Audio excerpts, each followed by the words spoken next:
Okay, I'm back. I'm going to do the unboxing video real quick for the motherboard. Opening the box up. First thing we are greeted with are SATA cables.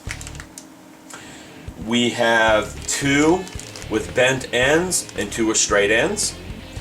That's nice because sometimes your drives just don't want to go in nice places.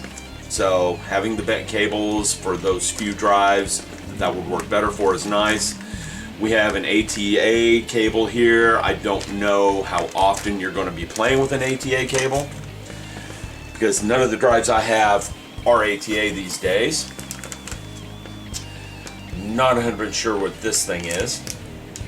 Oh, three-way SOI adapter. So we can put 3 monster video cards in this thing. Here's the two-way SOI adapter. From what I read of the reviews online, they were all saying don't do 3-way SOI. You don't get a performance boost that much past the 2 cards. But the price of the video cards these days, I wouldn't do it. Here we have the back plate for the case specific to this motherboard.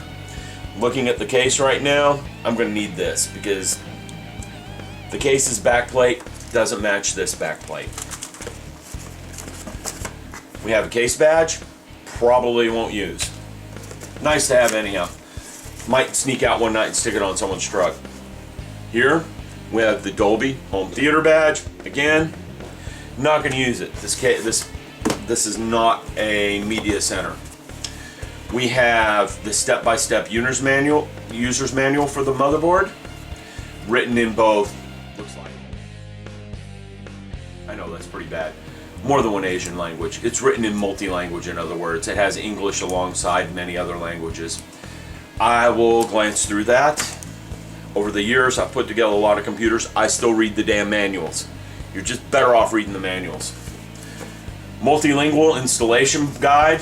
Again, I will read through this, even though I could probably put the motherboard in the case in my sleep. One of the reasons I read this is every manufacturer has different pinouts for different connectors. And reading the motherboard and finding the proper pinouts, reading the install guide and finding the proper pinouts is a very good idea. That way when I put the cables in for the board, I put them in correctly. Here we have our driver utilities. It's on a DVD for the SATA drivers and various other things. I'll take a look at this after I install the computer. Most likely, most of this is junk and I won't use it. When I look at it, Norton Acrobat Reader, get that off the net, that would be better. Norton Internet Security. I'll tell you guys a secret. I haven't run antivirus on a computer in 10 years. If you know what you're doing, you don't need antivirus. So I just don't use it. And then we got the main install manual that tells me all the BIOS information I need and all the pinouts. Yes, the settings for everything, overclocking, everything I need right there. Underneath this layer is the actual motherboard herself in her nice anti-static wrapper. Where I live, I don't need to worry about this anti-static wrapper too much. Humidity hovers around 100% in the summer. There is no static. So I can just pull this board right out of the package, set her on the desk, put my hands all over it, no worries. This is one hell of a pretty board. I don't know if you guys can see that. It is reflecting light right at my camera. USB sticker saying 3.0. Nice cooler for the north and south bridge. The CPU installation port. I know that cooler is going to fit on here, but I don't know if the cooler is going to fit on here and in that case. We have 8 memory slots. I have to pause for a minute. I'm getting a low battery indicator. Okay, I'm back from the low battery indicator. What we have here on the motherboard is the CPU socket. Right there. We have 6 slots for memory. Color coded, so I'm sure this is dual channel, so I can get dual channel running. They made a big deal about this being Japanese capacitors instead of Chinese, saying they're better built. The board itself is very thick. I don't know if you can see this, but this sucker is heavy and this board is thick. It almost feels like there's metal in it, and we know there's no metal in that board. Metal in the circuitry anyhow. Power connector. Here we have the SATA 2 and SATA 3 drives. All my drives are SATA 3 except for probably the Blu-ray and the DVD. They can go in the SATA 2 spots. Motherboard pinouts.